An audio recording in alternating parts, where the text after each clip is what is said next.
Spiritual being and living. We live in this powerful presence, day in, day out. And as I sat down to really look at the title and look at the theme for the month, practicing the presence and all the stuff, all the things, there's so much. And in a lot of ways, it's real simple. And we talk about it, we talk around it, and we come at it from all these different angles to convince ourselves that there's a larger life, that there's more than what we see, more than what we touch, more than what we experience, more than what we commonly experience. And I talk about it a lot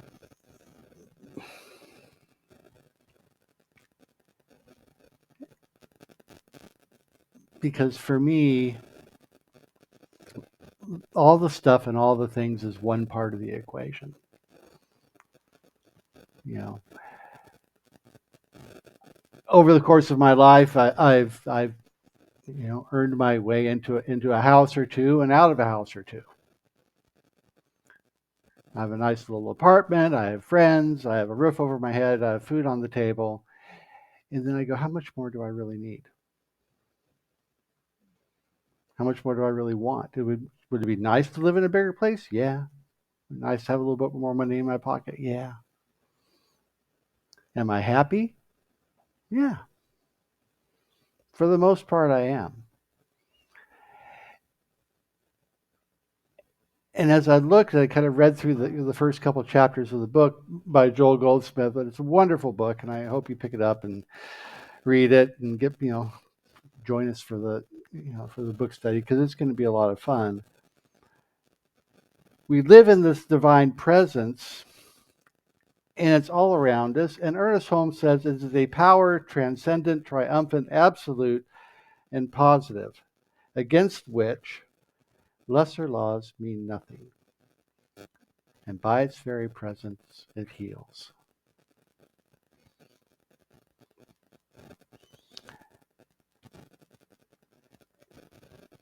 And in the very beginning of the practicing the presence, I didn't give this one to you either, Joe. I'm sorry.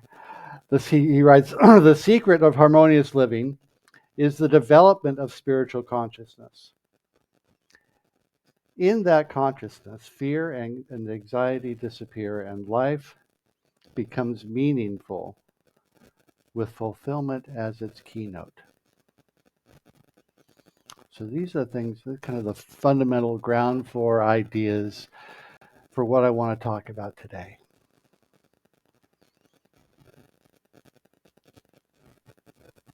For me, it's a matter of standing in the middle of my life as something greater. Standing in the middle of my life as simply love, as peace, as joy, as harmony, as health, wholeness. These core concepts, these core ideas, so that they take on form and substance, as Ernest Holmes tells us repeatedly. Life will take on form and substance in accordance with the dominant tendency of our thinking, our thoughts, our beliefs, our ideas about who and what we are and what the world is. The universe is always saying yes to us. And Joel Goldsmith, somewhere in the reading this week, said the same thing. The universe is always saying yes to us. So what are we saying? Where am I standing? Because it's not just the words I speak, it's how am I feeling inside about me? How am I feeling inside about my life? And am I committed to my own growth? How committed am I to being more today than I was yesterday? How committed am I today to being more transparent, to being more vulnerable, to being more open? You see, because that's all part of it too. Part of it for me is being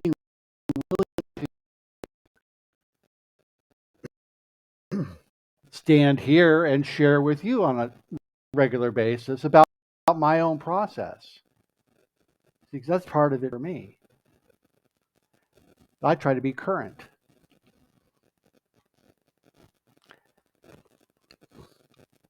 And sometimes that gets me in trouble. I get a little teary and I get a little choked up.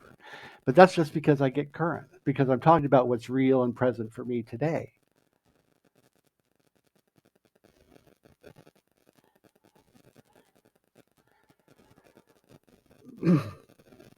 Ernest Holmes on page 329 in the textbook says this: the teaching of the mystics has been that we should be always in a state of consciously courting the presence, courting the divine presence. What does that look like for you? What an idea. How am I going about courting the presence? Am I walking up to the door with flowers? Knocking on the door nicely? Am I inviting somebody into my home? Am I inviting the presence into my life? Do I have the door open, or am I shutting it and saying, no, not today? Had enough, need a timeout, need a break? No. Because if I'm feeling stressed out, if I'm feeling anxious, if I'm feeling pressured in my life because I'm in this growth process and there's growing going on and I'm facing all this stuff, closing the door on the source or kind of the inspiration for that is exactly the wrong thing for me. Because if I'm opening myself to growth, if I'm cracking myself open, so to speak, so that I can be more, so that I can be present, so that I can experience a greater and more expanded sense of life, and I say I want to open, I say I want to have that greater experience of love, of joy, of peace, of prosperity, of health and wholeness, to get my own little sense of me out of the way, yeah, that's going to involve a little self-examination. That's going to involve maybe some tears in the process. And those tears are cleansing. And that's going to involve inviting even more of the presence in. Because there is there is a comforting side of the presence. There is that warm, fuzzy sense of the presence, right? I can allow for the presence to embrace me. I can allow that. Because that's the kind of relationship I would like to have. Because what does Ernest say? Ernest Holmes says that divine life, divine love, infinite intelligence, infinite mind will show up to us, for us, as we are to it. It will reflect to us our heart's desire. So if I stand in the center of my life and say that the presence is an enfolding presence, that the presence is a comforter, as much as it is an inspiration for me, then it will be.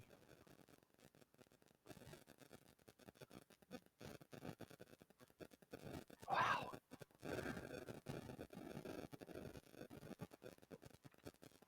See, because I get to create it. That is something I get to do. So am I looking for it? Am I expecting it? Am I feeling worthy? This is a really good question. Am I feeling worthy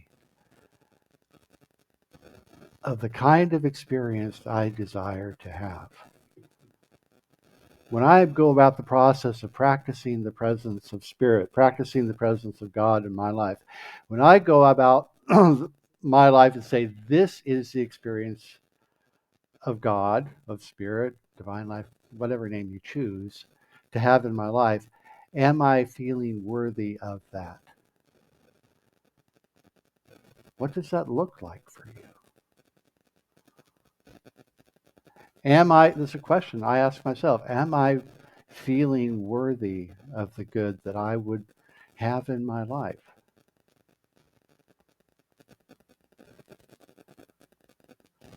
Most of the time, yes. Sometimes, no. That's my honest reaction. Sometimes I don't feel that because I kind of look at my past and I say, well, you've done this and you've done that, Lee, and you hurt these people's feelings and blah, da, da, da, da, da, da, da, da. And I kind of beat up on me. That's what I do. And then I go, no, stop, rewind. We don't get to do that anymore. I was listening to a discussion yesterday, and the gentleman was talking about the negative self-talk. He says, I just got tired of it. He says, I named it. My negative self-talk is Bob. He says, when Bob shows up, I tell Bob to turn around and just go right back out the door. He's not welcome here anymore. The gentleman's name was Paul Nadeau. You're brilliant, man. And he shared, and he went on and on and on, of course, about talking about Bob. But how many of us have that experience? And do you dare name it? Name it whatever you want. Name it Fred, Charlie, Jane, Joan, whoever. Say, no, not today. If we're going to have a conversation, we are going to keep our conversation in heaven.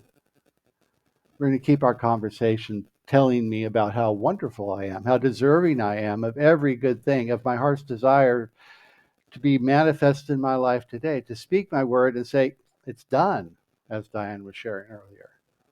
It's done. Because when I say, and so it is, I've turned it over. There's a higher power that is out there saying yes to my knowing that it's done. Joel Goldsmith goes on to say, so it is with the Spirit of God. It is everywhere in an absolute sense, but it's only effective in our experience to the extent to which it is realized.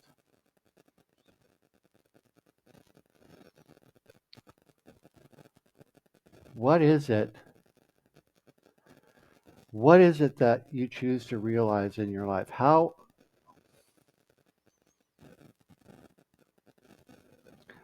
often do we stop in the course of our day and go, oh, wow, that was a God thing. That was the activity of Spirit. Do we acknowledge it?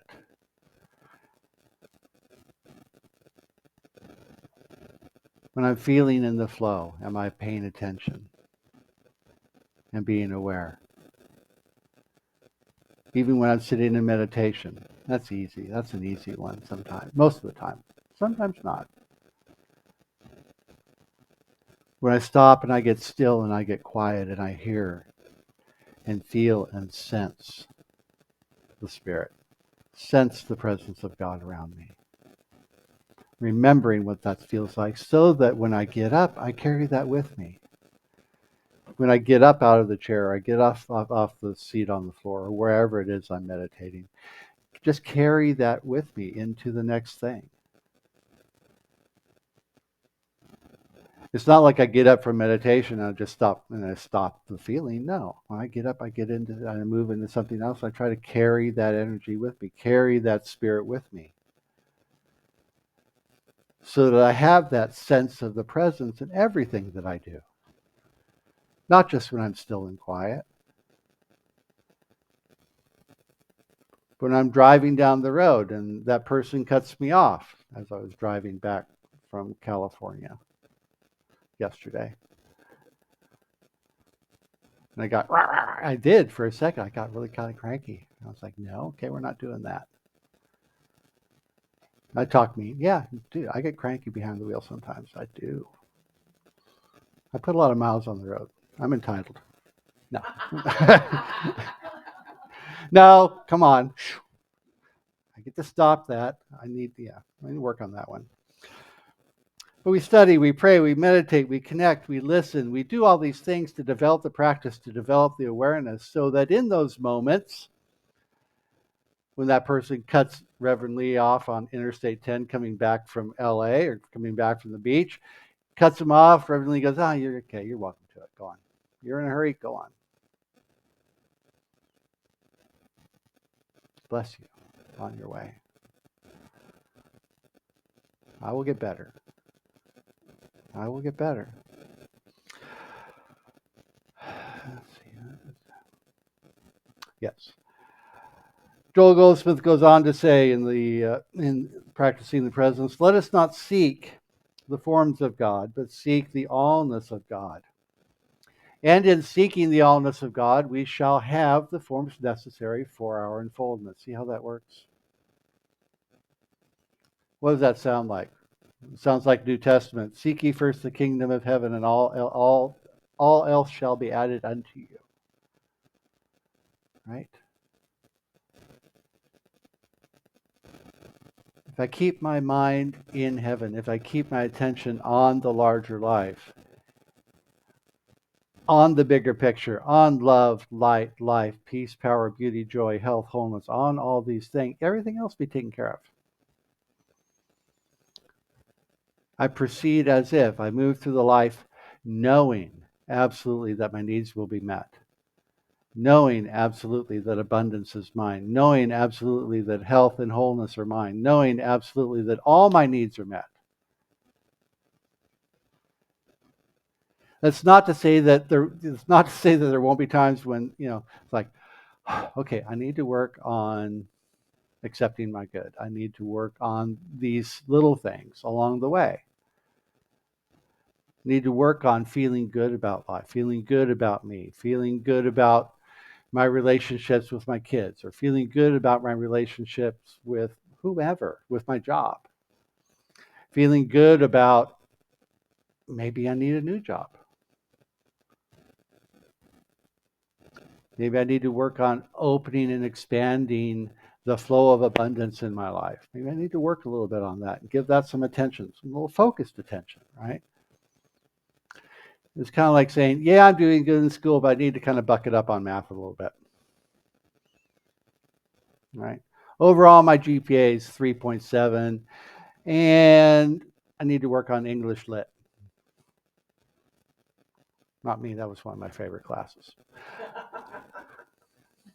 Math was the challenge. Until I got into college, and math all of a sudden became easy. That's the thing.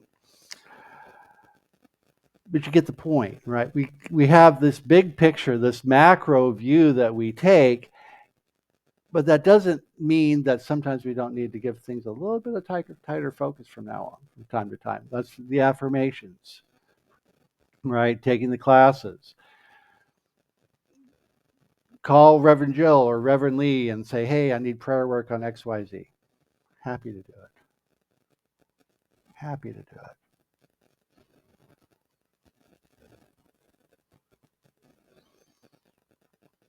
So as we kind of wrap it up, we're going to be talking about this practicing the presence all month. It's a big concept. And there's a lot to cover. And Eckhart Tolle wrote this, and this was in A New Earth. When we go into a forest that has not been interfered with, our thinking mind will see only disorder and chaos. Only if we are still enough inside and the noise of thinking subsides can we become aware of the higher order. How many of you have ever been in a old growth, virtually untouched forest? So you know what he's talking about. Walking into an old growth forest, like the one he's talking about here, if you stop and pay attention, you can see the movement of life. You can truly see how everything's connected. The new tree is growing out of the dead tree. You see how when we and that's like letting go of things, letting go of an old way of being to make room for it. Right? The old tree falls to make room for the new tree. or the plants, or the mushrooms, or the ferns, or all the things. Because energy never disappears, it just changes form. That's all it does. And recognizing that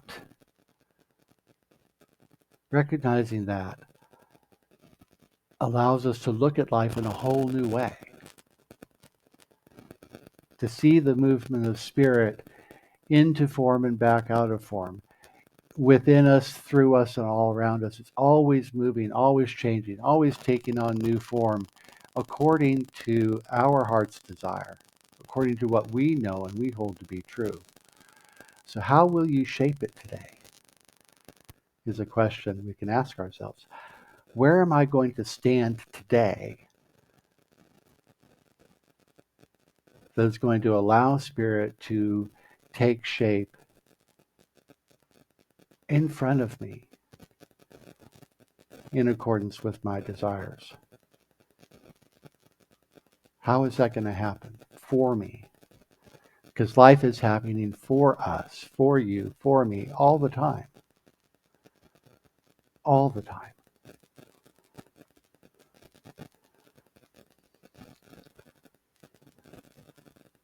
So, I'm sorry, I lost Q&A first and then practicing practice. Thank you. We're figuring it out. Practicing the principles for this week. This is what your assignment, should you choose to accept. What am I to stand for in my life today? So this is a question I'm inviting everybody to wake up with. What am I to stand for in my life today? Am I going to take a stand for the fullness of spirit? Am I to stand for love? A stand for peace? You get the idea. What is it you would choose to stand for today? Right? It doesn't have to be one thing, but I'm going to encourage you to take one or two things at a time every day. And then secondly is kind of a check-in question. So this is check-in. So what I do with check-ins is I'll take my phone, my handy dandy phone, and I'll set a series of alarms like every 3 hours, say 9, noon, 3, and 6. And you can name it, you just name it check-in. So the check-in is, what is the activity of spirit in front of me and within me right now? Just pause and ask the question. 9, noon, 3, and 6. And so I would invite everybody to do that. We'll all be doing it together if you choose to participate. 9, noon, 3, and 6. What is the activity of spirit in front of me and within me now? Who's going to play with me? All right, we're okay. We're all going to play. All right, so that's practicing the principles today. So with that, we will move into questions. Any questions or comments? And if you're out there on YouTube, I'm looking. So if you have a question on YouTube, I will address that as well. There are 3 people out there watching on YouTube right now. Yes, Colette. Thank you, Nancy. I guess I just wanted to comment on naming. It's my ego that I name. And I think of it as a barking dog. And it's Rex. Okay. So I know Rex is trying to protect me, but sometimes I just have to say, shut up and sit down now. Sit down, Rex. Rex, So Rex is in my head a lot. Okay. All right. Thank you. I love it. Thank you. That's good. Rex. Nice. All right. All right. All right. Anybody else? Yes, Diane. It's a little reminiscent of living in what kingdom, the 4 kingdoms somehow of that consciousness. And I find that when you're speaking of that, and I look forward to this book now, especially because when I totally do that, when I pray, let it go, and when I remind myself that good things are always coming my way, and I'm just in that place, my life is a miracle. It's when I start listening to quack, quack over here. I don't even know what class that was from, but that quack, quack. It's when that happens is when I create disturbing moments. Not horrible, but I'm not open to receiving all the things that are there for me. So Thank you, Thank you. Diane. Oh.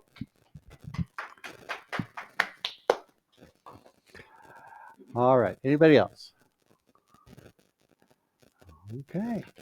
All right. Thank you, Nancy. All right. Let's take it all into prayer then. Put a little bow on it, so to speak. So we turn within and recognize the one power and presence that is infinite life and spirit, divine mind, perfect love and health and wholeness, inspiration, enthusiasm. All this and so much more. We recognize that it is in us, through us, all around us, here and now. I trust wholly in this presence and speak the word of truth for myself and for each and every one here, listening in the space, and everybody listening on the live stream and out there in the internet land. We are all connected. We are all one, right here and right now.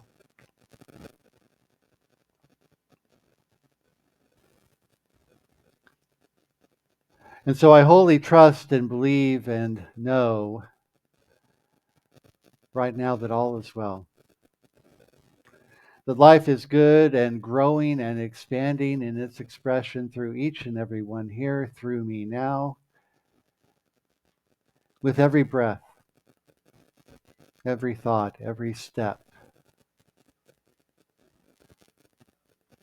I know that each and every one is blessed and uplifted.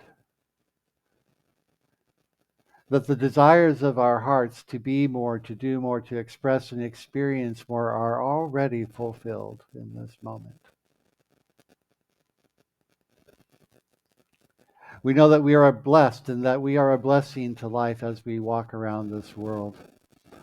And we know this blessing falls upon each and every individual.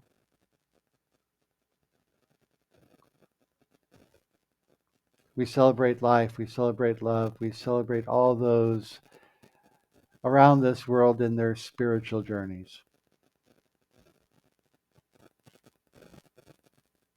Knowing that each and every one, as we are, is uplifted in this moment.